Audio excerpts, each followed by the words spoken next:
Გავაგრძოთ ბიზნეს კურიერს სახელმწიფოსთან დავის პერსპექტიულობაზე მეწარმეების ოპტიმიზმი არც ადრე ჰქონდათ და ახლაც პოპულარული წარმოდგენით ასეთ დავას საერთოდ აზრი არ აქვს, ან შესაძლოა უარესი შედეგიც მიიღოთ. ხოლო როგორია რეალური სურათი, ანუ რას გვაჩვენებს სტატისტიკა, ამას ახლა ვალერი ცერცვაძეს თბილისის სააპელაციო სასამართლოს თავმჯდომარეს ვკითხავთ. მოგესალმებით ბატონ ვალერი. თუ შეგვიძლია ჩვენ ციფრებით ვთქვათ დღეს და უპასუხოთ აი ამ პოპულარულ წარმოდგენას, რომ ან დავადასტუროთ ან უარყოთ, რომ მართლაც სახელმწიფოსთან დავას ისე როგორც ადრე დღესაც ნაკლები მიზანშეწონილობა აქვს, იმიტომ რომ ასეთი საქმეები ძირითადად და უმეტესწილად ამთავრდება მეწარმის გამარჯვებით. ესეა თუ არა, რასაც აჩვენებს სტატისტიკა?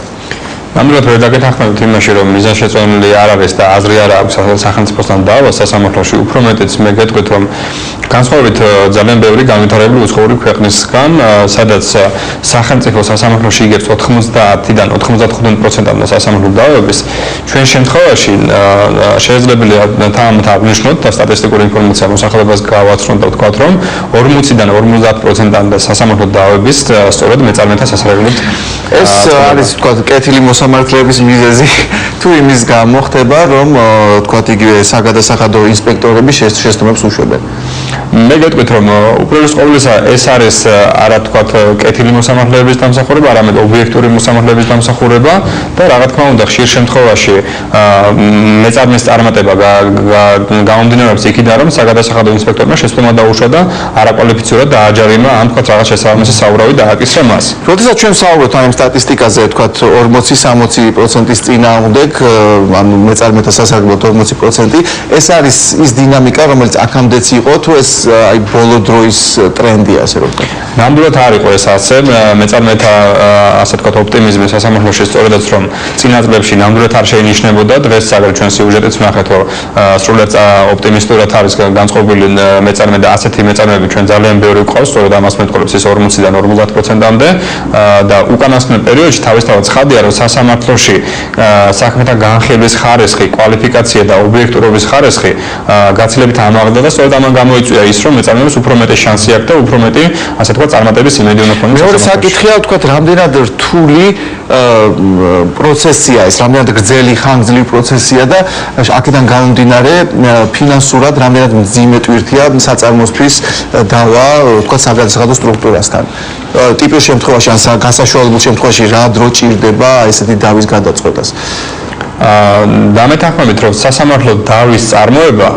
არც თუ ისე მარტივი პროცედურა არ გახლავთ. ეს არც ერთ ქვეყანაში არ არის ასე და საქართველოში თავისთავად ცხადია, რომ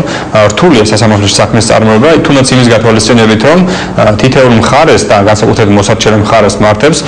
შესაბამისი სათანადო არგუმენტების კარგად მოძიება და სასამართლოში სათანადო წარმოჩინება, რომ მას წარმატების გარანტია ჰქონდეს. მაგრამ მიუხედავად ამისა, რომ თქვათ ეს პროცედურები რთულია, ჩვენ მუდმივად ვცდილობთ და ვზრუნავთ იმაზე, რომ მაქსიმალურად შემჭრელობა და შეიქმნას ეს საკითხები განხილული, განსაკუთრებით საქმეები ისეთი, რომელიც მეწარმეებს ეხება და ჩვენ ძალიან კარგად ვუწყით, რომ მეწარმეებისთვის თითოეული დღეს და თითოეულ კვირას ძალიან დიდი მნიშვნელოვანი ფასი აქვს და ეს პირდაპირ ფინანსებში გამოიხატება. სასამართლო მაქსიმალურად ვცდილობს, რომ ეს საკითხები სწრაფად განეხილოს. მით უმეტეს აი ეს რაც შეეხება ელექტრონიზაციას, ალბათ ეს თამას უნდა უწყობდეს ხელს. ეხლა რა პროცედურების გაკეთება შეიძლება უკვე ინტერნეტის საშუალებით? ანუ თქვა საბუთების დამატება, თქვა ეს აღარ საჭიროებს თქვა სასამართლოში მისვლა, შენ შეიძლება TBFIL.GZ და შეგიძლია ატვირთო შენი კოდი თუ გაქვს და შენი საქმე იცი და თქვა ამას ნახავს მოსამართლე, არა დაუყოვნებლივ ამ ინფორმაციას. მაგრამ შეიძლება თუ არა თქვა სარჩელის შეტანაც და რა ვიცი, სხვა პროცედურის გაკეთება. პროგრამა, რომელიც ჩვენ ახლა ხანს ვიხილეთ ეკრანზე, ეს არის სააპელაციო სასამართლოში მოქმედი საქმეთა მართვის პროგრამა, რომელიც იძლევა საშუალებას, რომ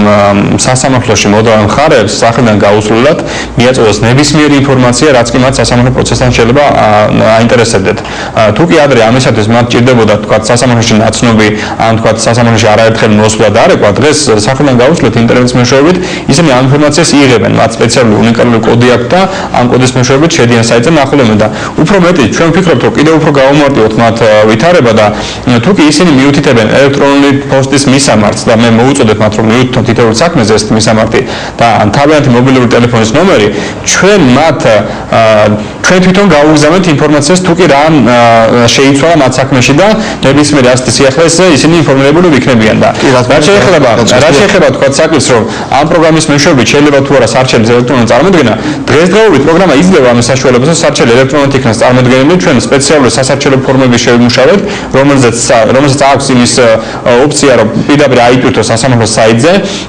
ეს საკითხი ასე თქვა დამუშავების და დანერგვის